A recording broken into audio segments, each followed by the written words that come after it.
This is obviously the September 11th work session on the Portland building. Excellent. Thank you, Tom. Good morning, Mayor, Commissioner Fritz. We are excited to be here today. For the record, my name is Tom Reinhardt. I'm proud to be the Chief Administrative Officer for the great city of Portland. I'm very privileged to be up here with my colleague, Kristen Wells, the project lead. We also have project team members behind us as well. And on behalf of the literally hundreds of women and men working on this project, we are excited to be updating you on the progress and the excellent work done to date. This is purely an update. We are not asking for direction. We're not asking you to resolve any of the thorny questions that we have resolved to date, and surely a couple are still ahead of us. And if you remember two things from this presentation today, we hope you remember the following. We are ahead of time and we are on budget. So I will repeat that a couple times, but knowing all the various... I want to make sure Gordon wrote that. We are ahead of time and we are on budget, and we expect you to hold us accountable to both. So I'm just going to take a brief moment to talk about the overview of what we are going to do in our time together. We're going to spend the first third of the presentation just getting regrounded in the history of the building, how we got here, why we are doing this massive effort. Then we're going to update you on everything that's happened since reconstruction began up to today and what we forecast for the end. And then I'm going to spend some time as your CAO talking through what I perceive as the important lessons and the broad impacts of the project, considering nearly a third of our employees citywide full-time will be in this building by 2025. And it's our downtown center in terms of service and the location of our government center. So I'm going to talk about how it's impacting our entire operation. Now I'm going to turn it over to Kristen to both introduce herself and walk through the building history. Hi, I'm Kristen Wells, project lead for the Portland Building Reconstruction Project. Good morning. So I'm going to walk through some of the history of how did we get to where we're at today, just as a memory. So through the, do you want to come to the side? So through the years since the Portland building's inception, it had a series of problems, mostly around water issues, but also some structural issues. And there were multiple attempts to fix the construction issues, and all of them eventually resulted in failed attempts. And so in 2015, Council directed us to reconstruct the Portland building. We looked at a series of options prior to that decision, whether or not we should tear the building down and rebuild it, whether we should move elsewhere and sell the building. There were financial models, and there was a lot of look at kind of what's the quality and the best decision for the city, and the ultimate decision was reconstructing it in place would be the best both financial and quality choice for the city. When we decided to rebuild it, we looked at all of the issues that we would have to undertake. And we proposed to construct it using an alternative method, progressive design build. The progressive design build method is an iterative process. We have been co-located with Howard S. Wright and DLR Group, and our DCPM owner's representative since we began with them in 2016. And that approach has allowed a lot more collaboration and creative thinking, and I believe that has led to much of the success of the project to date, including the being ahead of schedule and on budget. This is where I get a quick cameo in this section. I just want to call out the fact that the governance model on this, which I'll talk about at the end as well, has been a key element of its success. We have an excellent oversight committee that has been invaluable to me as the CAO and to the rest of the team in providing all sorts of advice, troubleshooting, assessment, grading us as we go along. I know that we have one oversight committee member here at least today. We have Carl Farrington. Thanks for being here, Carl. Oh, I see Tom Walsh as well. Thanks, Tom, for being here. Sorry if I'm missing anybody else. But Bob Ball, Carl Farrington, Cindy Nickel, Don Shanklin, and Tom Walsh have been an excellent layer of accountability and support. And I'll talk about that a little bit more at the end. So work completed to date. As I mentioned before, council approved us. We put a stake in the ground at $195 million and completion by the end of 2020. At that point, we didn't yet know if employees were going to move out of the building or if we were going to try to reconstruct with employees in the building. Budgetarily, we are on track to meet the $195 million. The pie chart up there shows the separation between construction dollars, the other soft costs borne by the owner, and then the owner's representative contract. Chloe, we're just sitting over here because Welcome. It's a little hard to read on the slide in this light, but it shows the percent complete to date is a slightly darker shade than the lighter shade. So we are roughly 30 to 40% spent to date, and we are tracking on target with about 90% of the buyout for construction complete. One of the I'm sorry to interrupt. Yeah. What does that mean, 90% of the buyout for construction? So with Progressive Design Build, we brought on Howard S. Wright and DLR Group on a contract that would cover all of construction and all of design. But Howard S. Wright needs to buy out all of the subcontractors. So Howard S. Wright is about 90% bought out of all of their subcontractors, which means we have not experienced any major surprises to date. So that's the buyout. Thank you. Yeah. So one of the ways that we've controlled costs on the project is mitigating major risks. And so some of those major risks was finalizing the leases early on. We knew that lease prices were going up, and that was a big risk regarding whether or not there was going to be availability in the marketplace for our roughly 1,400, nearly 1,400 employees that we had at the time. We completed all of the moves on budget. We actually came in under budget on the total lease costs, which was fantastic and allowed a little breathing room in the budget. Landmarks approval, this is a historic building, and it is not a traditional reconstruction of a landmark building. And so we did a lot of work with our Historic Landmarks Commission to present why reconstructing this in a different model, given that it is postmodern architecture, was the right way to go, and Landmarks agreed with us and approved the project. The permitting completion, there's always risks around permitting, and we have completed all the major permitting. The deferred submittals are going through right now. Some of them are approved, a couple of them are still to go, but we don't anticipate any surprises there. Demolition is always a risk during construction. Demolition has gone very smoothly. There were no major discoveries during demolition, and that is an area that often much of your contingency ends up going to. So we've been able to reserve that contingency. Also, the only earthwork that we had related to the project, which is again an area of high risk for most construction projects, was the structural mat slab under the building that is helping with our increase in seismic resiliency, and we did not find any major discoveries during that earthwork. So we are moving forward with most of the major risks already mitigated. Schedule-wise, we recently announced that we are a year ahead of schedule from when council directed us to be complete. The direction was end of 2020. We will start the move backs at the end of 2019 now. There were two primary reasons for that early completion date. The first was the decision to move employees out of the building.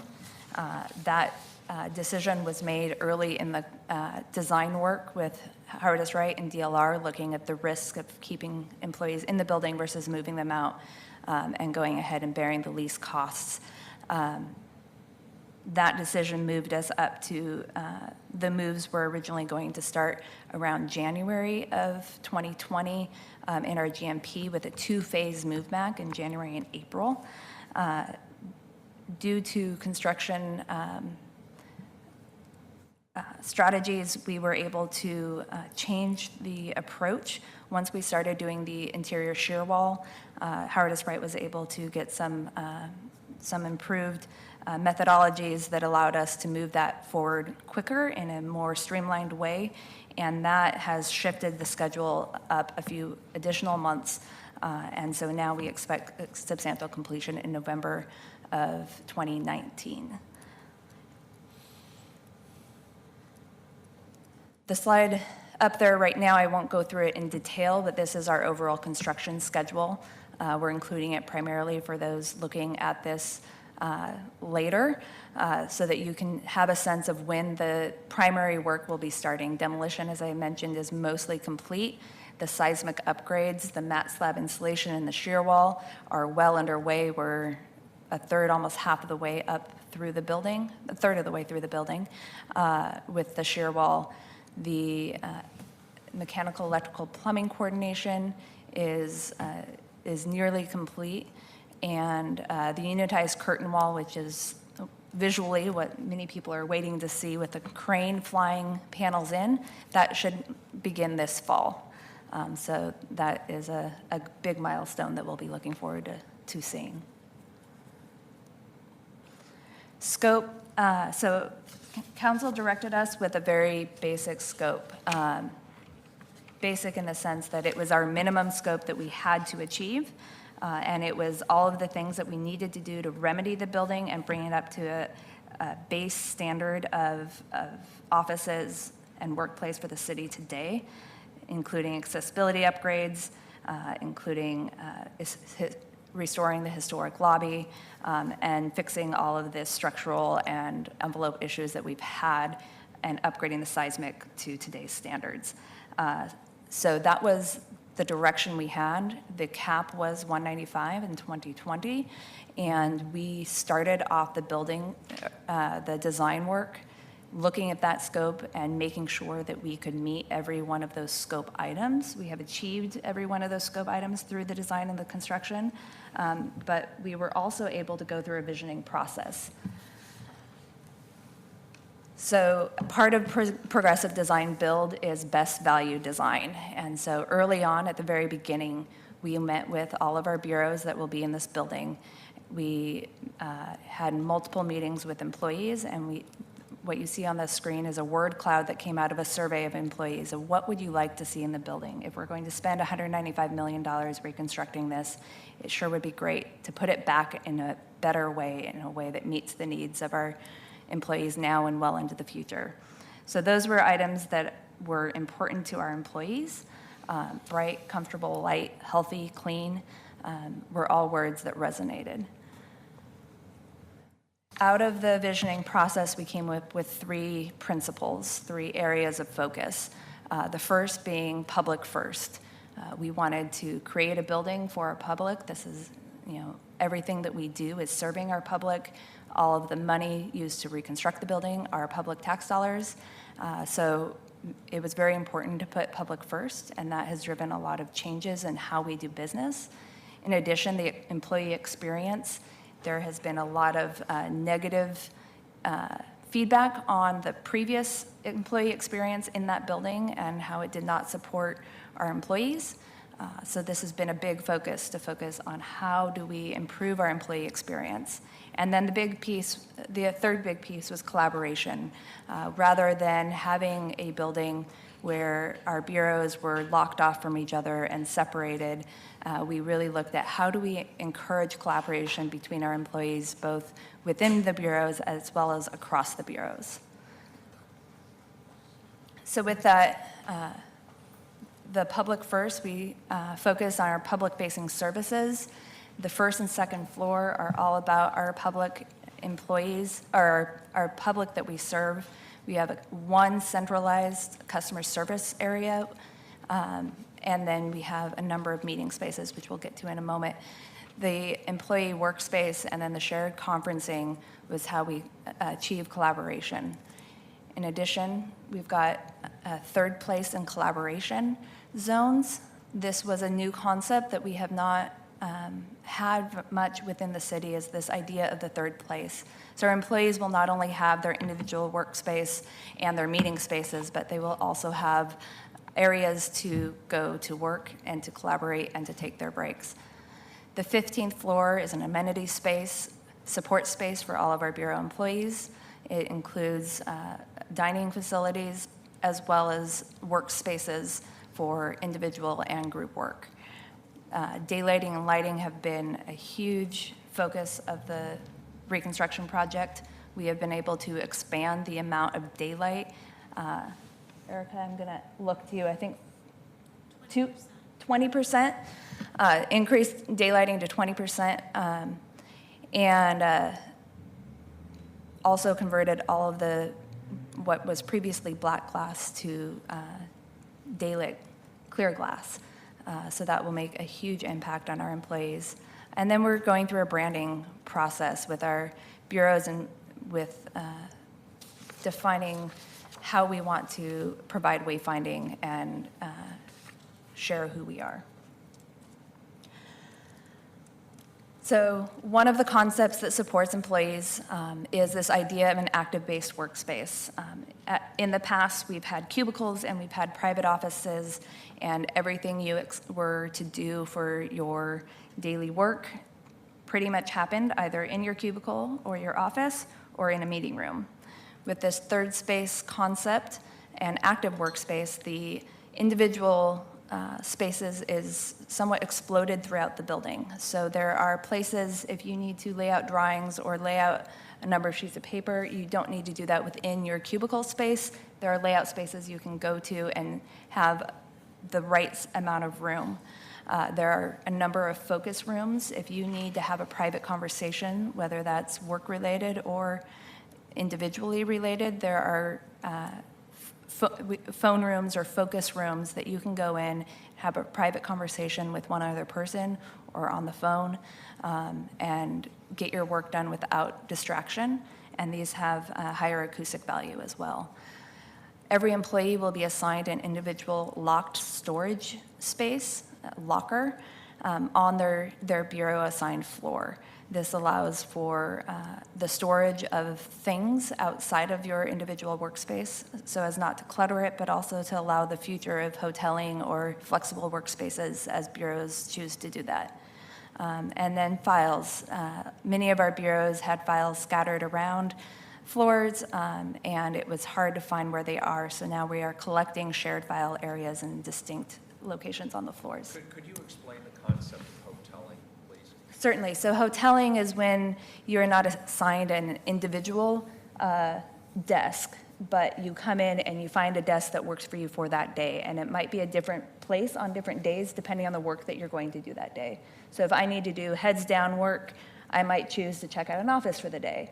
If I need to do a lot of collaboration work, I might choose a pod or an area of work where I can sit with my team and collaborate over tables. So it's a more flexible work environment. At this point, none of the bureaus are choosing that option, but that is an option in the future. It also allows for flexibility with flex work schedules. If you have employees that work only in the office only a couple days a week, that they can flex between workspaces on those different days. Thank you. Yeah. Questions about lockers. So they like high school lockers where you can put your coat? Similar, yes, a little bit nicer, but yes, they're half-height lockers, so they won't fit a long jacket, but a standard jacket they would fit. Where would you put your raincoat when it's sopping wet? Either in your locker and it would be a little bit short, or in your cubicle still, or in your workspace. Or basically drapes over the back of your chair because you don't have a workspace? Similar to what our employees did before, yes. So the workspaces aren't dramatically different from our previous workspaces, but they're just a bit more open than they were before. So the a little more on the active-based workspace. It also takes the me and the we and provides more spaces for that. So previously, your me space was just your individual cubicle or office. Now we have shared support spaces and personal storage that support those functions. And then the we space used to be just conference rooms. Now there's huddle rooms, which are a collection of small 4 to 6 person meeting areas. Open collaboration areas, which are out in the open areas where you can meet with other employees, and then the third places, as we mentioned. So one of the things I mentioned in terms of our public first concept was the customer service desk and zone. So we now have the southwest corner of the building will be focused on customer service. We are now opened up. The whole front of the building will be wrapped with glazing that is visible from the street. So people can see in, people can see out. We are showing government at work, and we are welcoming our public members in. In addition, all of the work that you need to accomplish as a public member coming into the building, we are going to greet you rather than you trying to find us somewhere in the building. So all of our customer service folks will be in this one zone. There are small meeting rooms to support if you need to have a longer conversation with an employee, and there are tables around in this zone to support those functions. In addition, there are 2 large meeting and event spaces on the ground floor. One is shown on the lower left there. That is our event space. It opens directly up to the loggia, which is that front deep overhanging space. So in the evening times or off hours, we can invite public events in that space without opening up the entire building, which provides a safer environment. It's a self-sufficient area with restrooms and a service kitchen in that space. In addition, on the right is our large meeting room. This replaces what used to be our auditorium function in a more flexible way. We can fit about 250 people in that room comfortably in a lecture-style configuration, but it can also be arranged in multiple configurations. And that is being designed to be council's backup chambers when you do need to move across the street as you used to before. Sustainability was another big goal on the project, continues to be. We are on track to meet LEED Gold, and we have passed the first level of the design review for that LEED Gold certification. We are also on this project pursuing WELL certification. WELL certification is a newer certification. It's connected to LEED, but focuses on the occupants of the building. And the 7 areas of focus are on the slide there: air, water, nourishment, light, fitness, comfort, and mind. And it is a testing-based certification, so it is not just about what you put in the building, but actually testing the air and the water quality after the fact. And they will come back every 3 years if we decide to recertify to ensure that we are continuing to meet all of the requirements and the goals to provide the best employee experience. Okay. Back to you.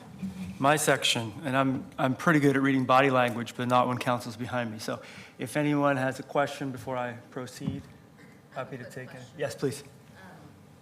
My understanding of third place is something that's distinctly separate from home and work. So are you using that term to describe? Just a second, if we're talking from here, the captions can't hear.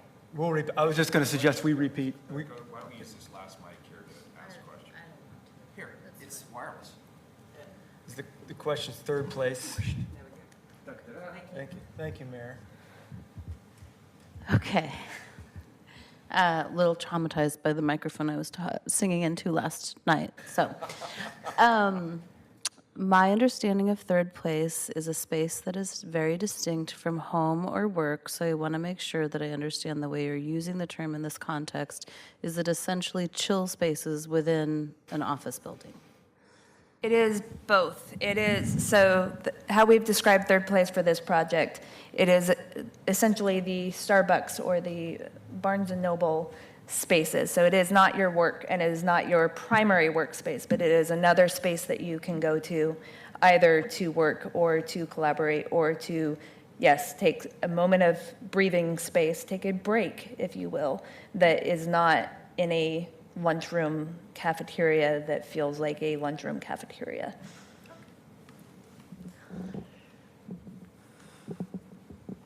Thank you for being nimble, council, with the microphone. Appreciate it. Our update on equity. I'm going to walk you through various slides. I want council to know that the city set very aggressive goals on both workforce development and contracting equity. And in terms of our overall goals, we are meeting or exceeding all of the overall goals. When we disaggregate the goals, which is now best practice that we are following as a city, we do show slight projected shortfalls in two areas that I want to talk to you about. So this first slide in workforce diversity, on the left you see the overall apprenticeship rate goal. So people getting into the skilled trades, public sector projects are a unique and important opportunity for people to get more hours as they are learning a skilled trade.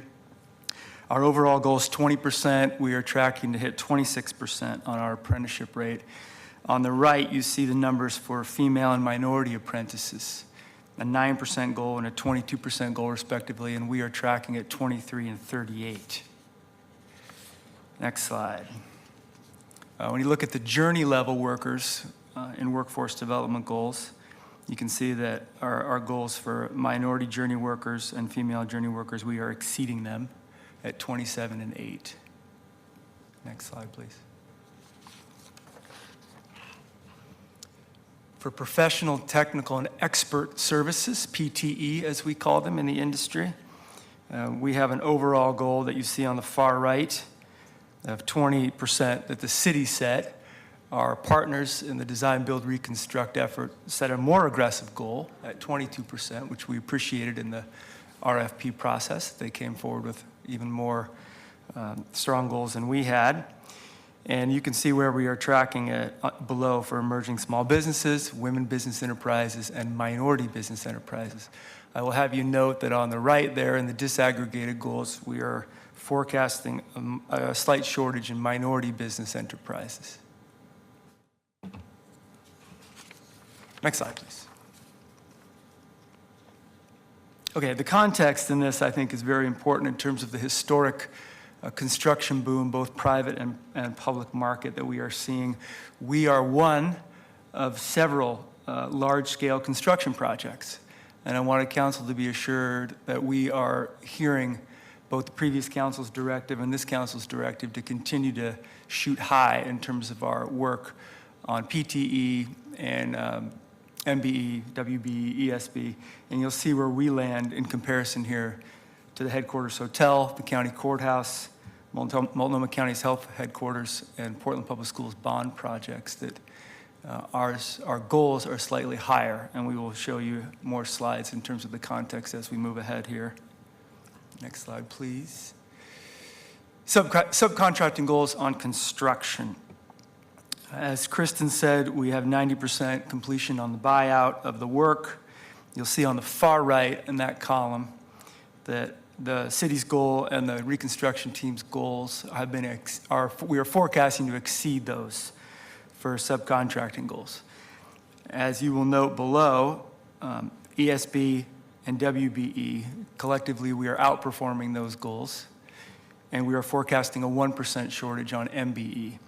We did put a little side note in here that one of the learnings that we are gleaning from the project that I will be making policy recommendations on at the end is, as the city continues to take a stronger stance in terms of equity, contracting, and workforce development, we are noticing some policies and programs that inadvertently can work at cross purposes.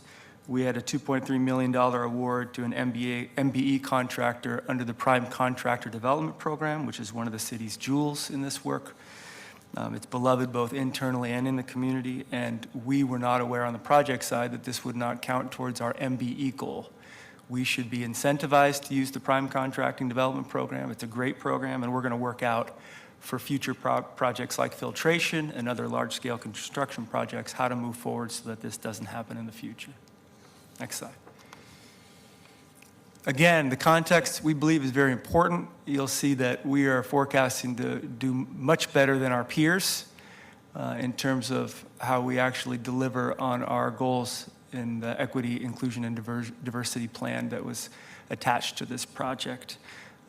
That being said, we are also working with all the partners on the fact that we continue to face a shortage of skilled workers, and we know that collectively we can do better at engaging women business enterprises and minority business enterprises, and we need to do a better job coordinating these projects going forward.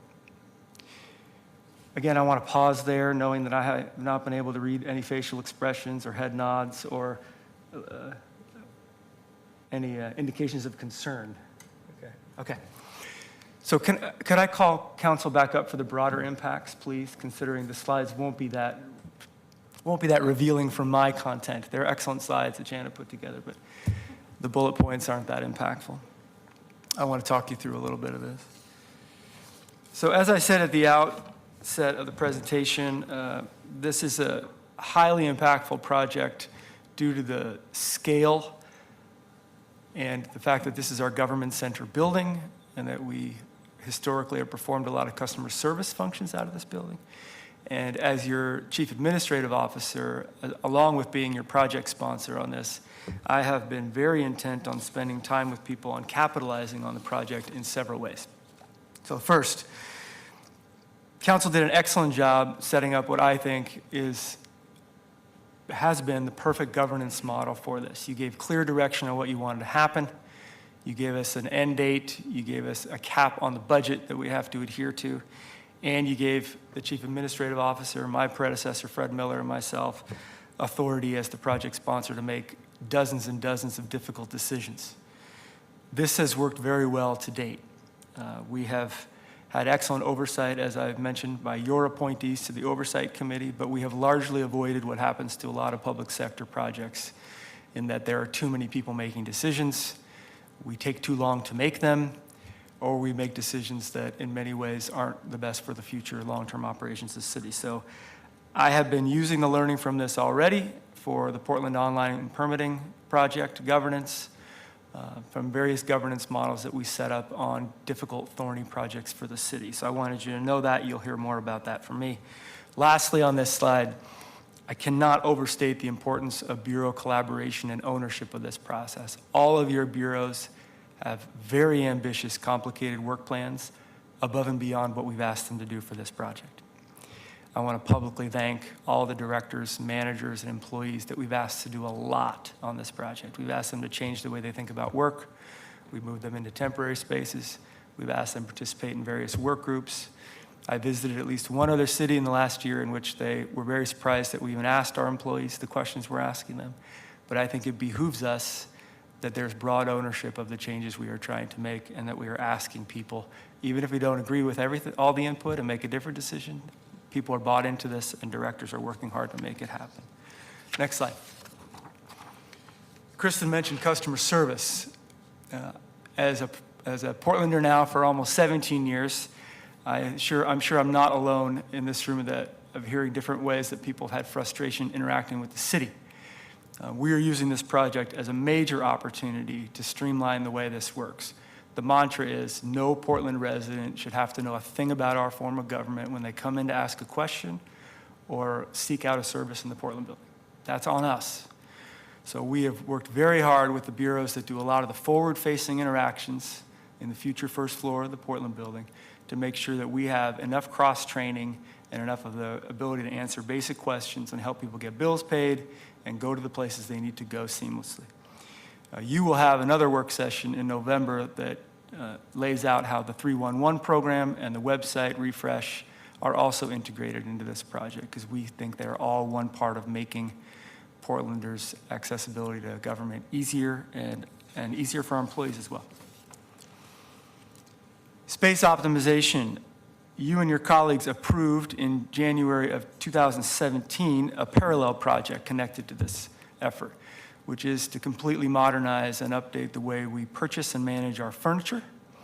The then chief financial officer and myself, so Ken Rust and myself, came in front of you with a proposal for $18.8 million that will be added to the financing of this project that will enable us to buy systems furniture and bring in eventually 1,776 employees into the building instead of 1,340.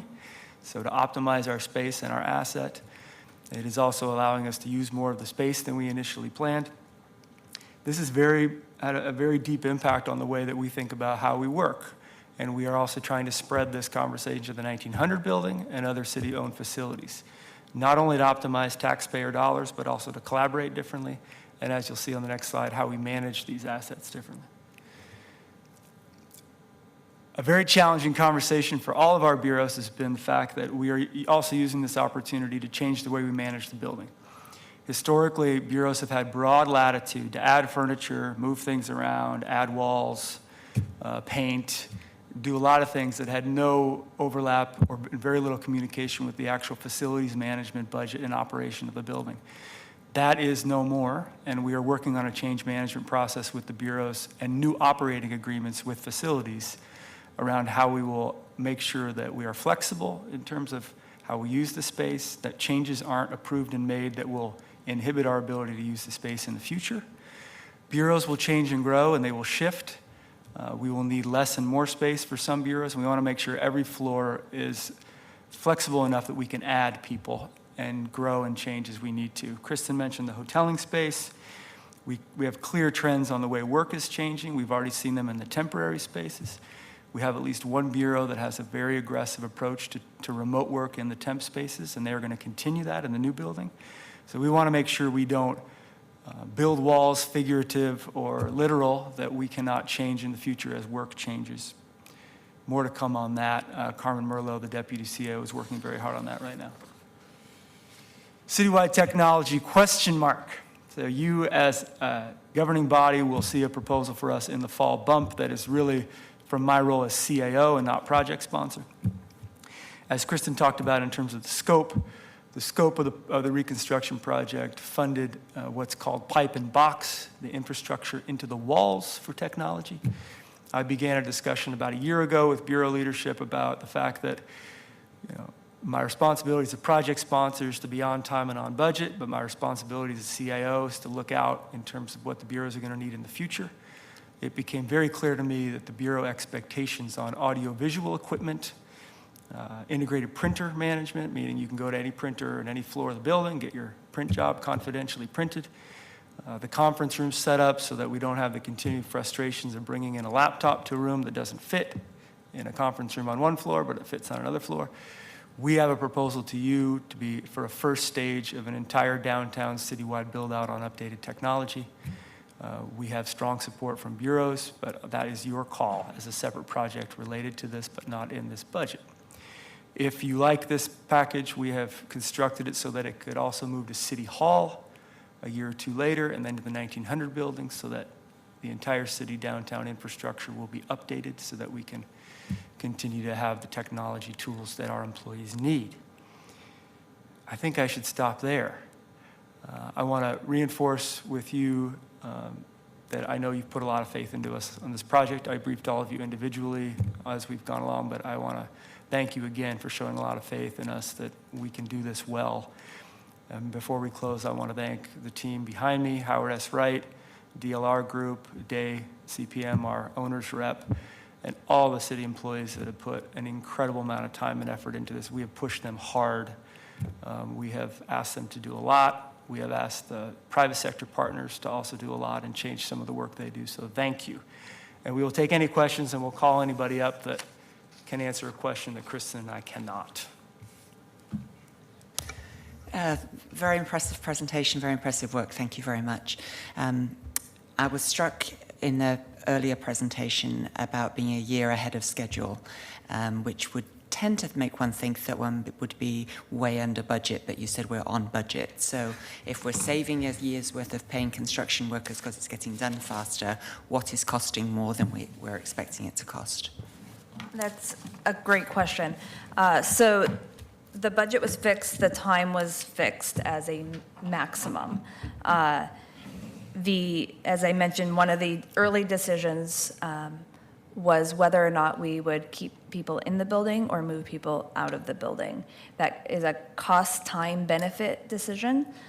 So if we had kept people in the building, it would have complicated a lot of the construction. It would have limited what we could have done, but it would have saved nearly $15 million of lease costs.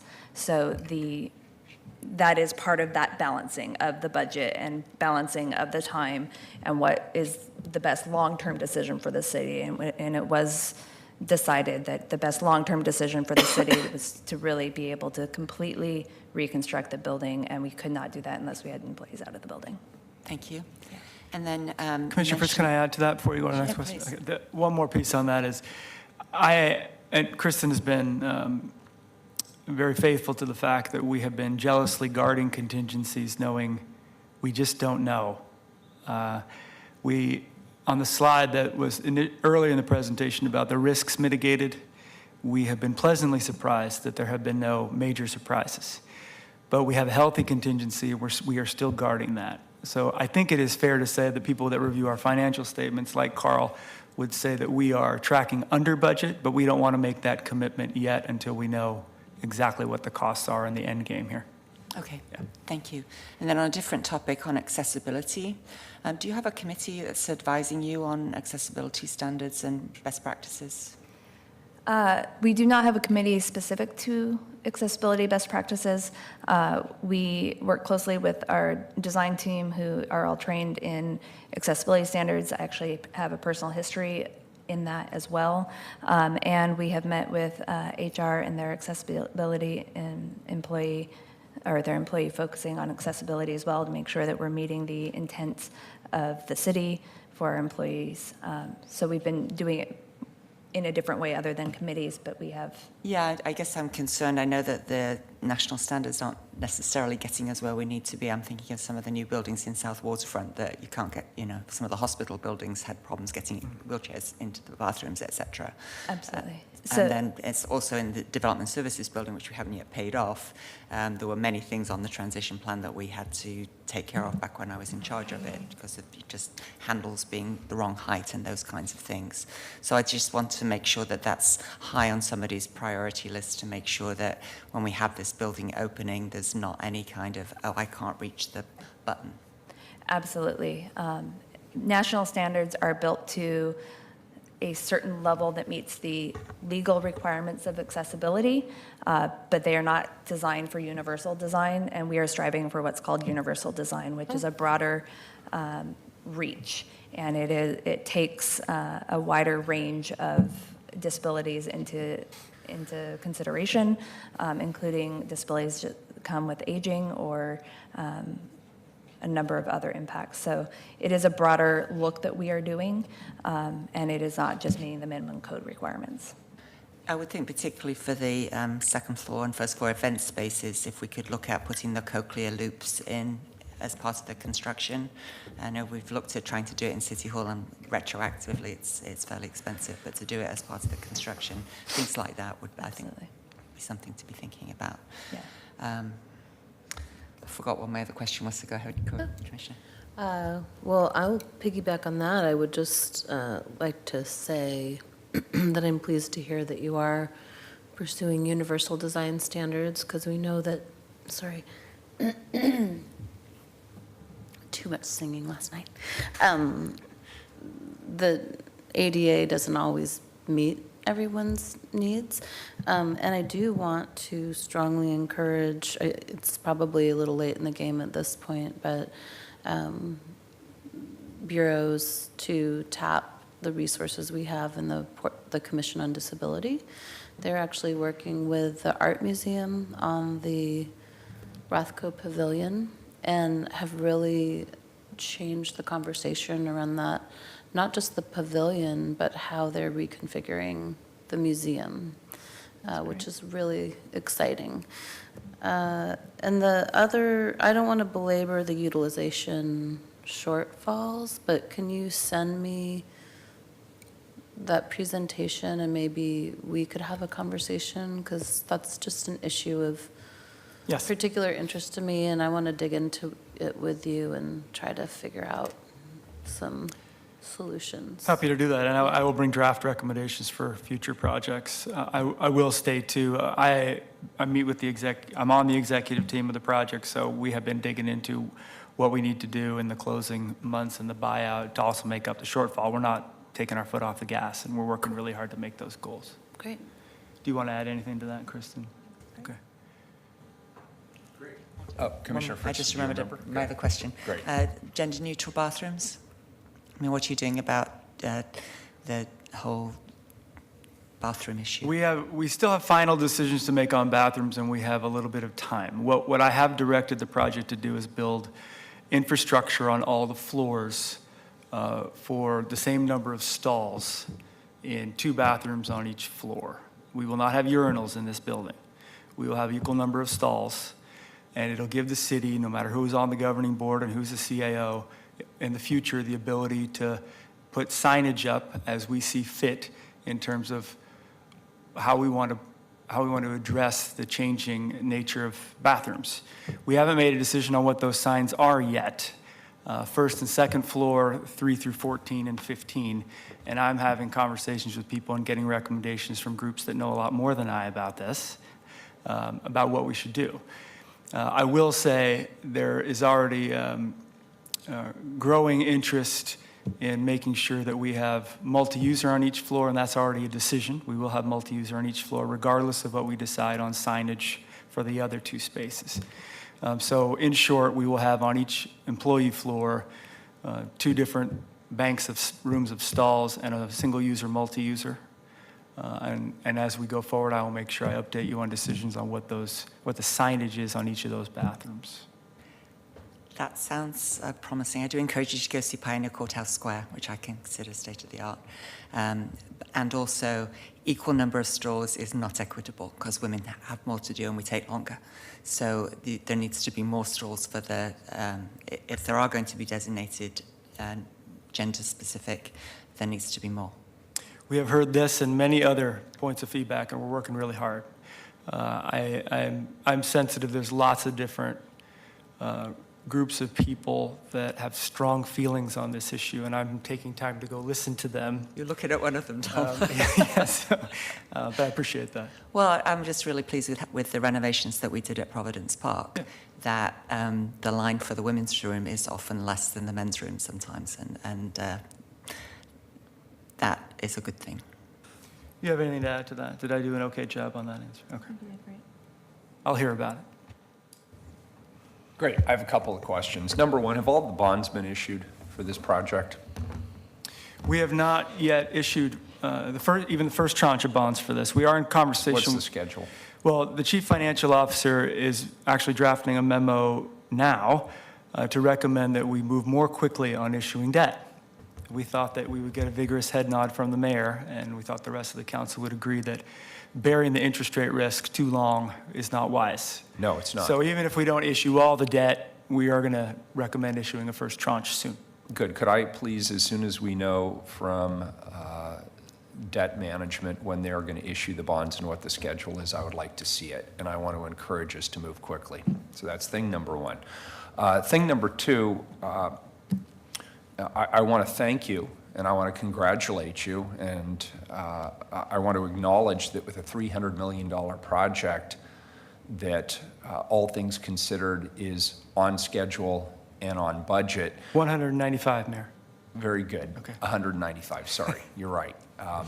The important thing is, in this particular construction environment, there are very few projects, particularly projects that have been in the works as long as this one, that are on time and on budget, because we all know there's been a lot of inflation around both materials as well as labor. So I want to acknowledge the hard work that you and your team have done to keep costs in alignment. Number two, you didn't talk much about this, but it's not just trying to keep the capital construction costs in line. There's some long-term efficiencies here in the design of this building. Can you talk a little bit about that and what your expectations are? Absolutely.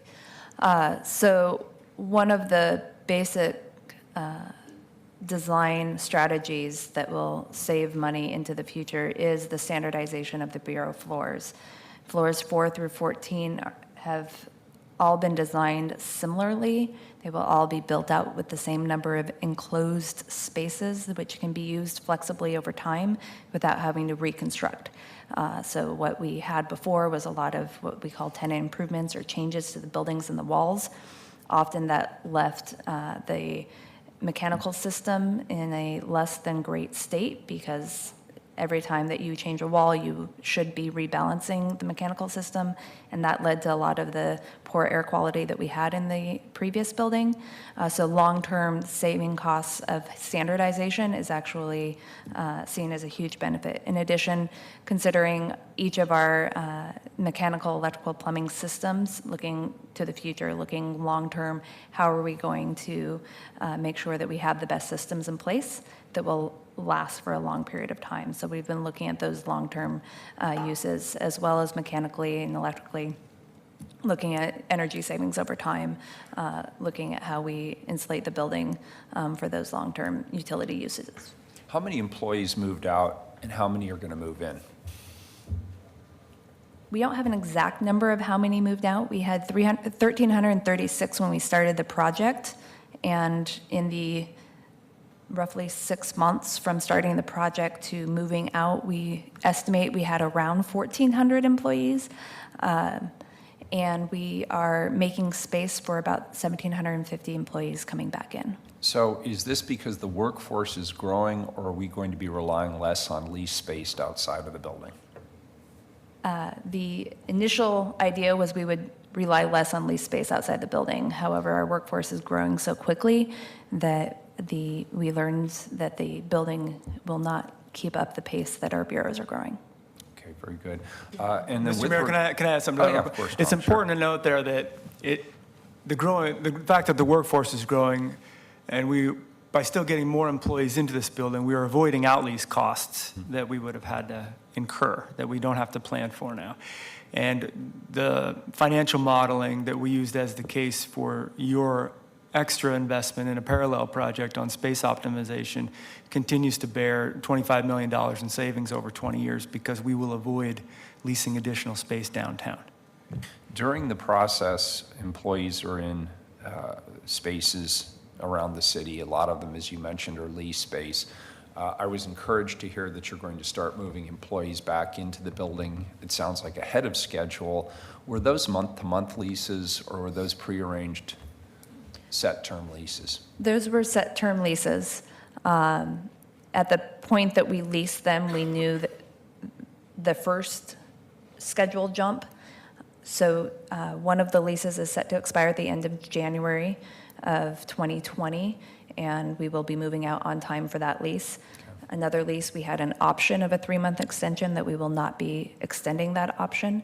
And the other term was a 3-year fixed term, and that goes to the July of 2020. Great. And I don't necessarily need all the details now, but Tom, you and I had the opportunity last week to meet with some of our employees who had some concerns about the configuration of the workstations and whatnot. Do I have your commitment that you're in conversations with them and you're talking to them about their needs? Absolutely. Every time I walk between this building and my office, I have another conversation, which is very healthy. People feel free to come up and have these conversations. We are working really hard to address them. We also now have a mock-up of workstations and some of the other third space furniture and configurations on the 15th floor of the Congress Center. Kristen's team is going to be bringing people in to see what these configurations are like and what their options are. We are hopeful that that will help, because human beings, we're not very good collectively with uncertainty. The more that we can tangibly see these new workstations and see what these spaces will be like, whether it's a living room space or a shared space or a shared conference table where I need to lay out my plans, my paper plans, we want people to experience that as they're making decisions bureau by bureau about additions and slight changes in their modifications. And of course, you have my commitment that we'll continue to meet with people, and I do an information session roving around the city every month. It's usually very frank and a lot of fun. Questions ranging from the locker rooms to individual workspaces to the food. We benefit from having a workforce that feels like we have an open enough environment to come ask questions, so we will continue to do that. Very good, and I'll just throw in a non sequitur. As you know, there were a number of people who were approaching us on a regular basis, asking us why couldn't we move the Portlandia statue off the building and put it somewhere more visible. And I just want to state what you already know, which is you did a very thorough investigation of that possibility. And the reality is the statue cannot be moved for a variety of reasons, including the fact that it's just a very thin and brittle structure, and the concern was that if there was an attempt to move it, it would actually potentially destroy it. So I just want you to know that what I'm telling people when they ask me about that is that we're going to be doing a lot of development, master plan development, all around the city. And that includes the Broadway corridor, potentially the Zidell site, the innovation quadrant down by OMSI, and there are other projects around the city. There is no reason, and I'm sure the artist would be thrilled if we commissioned him to do a replica or another version elsewhere in the city. So I just want people to be aware we're not locked into an either or, and I do want the public to know that moving the statue was looked at, and it just turned out not to be a feasible solution. Commissioner Fritz. Some of us actually love it where it is and would have There you fought tooth go. and nail if it was to be moved. So just May I also Perfect. add to FYI. your list of what to tell people that we will have a new viewing platform on the first floor roof coming out of the second floor that the public may gain access to see her closer up. Great. And last but not least, I wanted to thank Tom and some other people who are here who volunteered a tremendous amount of their time and their energy to help the Portland City Council manage this very, very large project. And without their leadership and their guidance, and poor Tom had to spend a considerable amount of time with me convincing me that this was the right strategy, and he prevailed. And I'm thankful for that. And I want to thank you, Tom, and your team. You've been bird-dogging this project hard, and the public does expect accountability, and they do expect us to spend their resources wisely. And I feel like at every single stage, you and your team have excelled. So I want to thank you for that. Thank you. Anything else? Very good. Tom, anything else? That's it. Thanks for your time, council. Thank you. We're adjourned.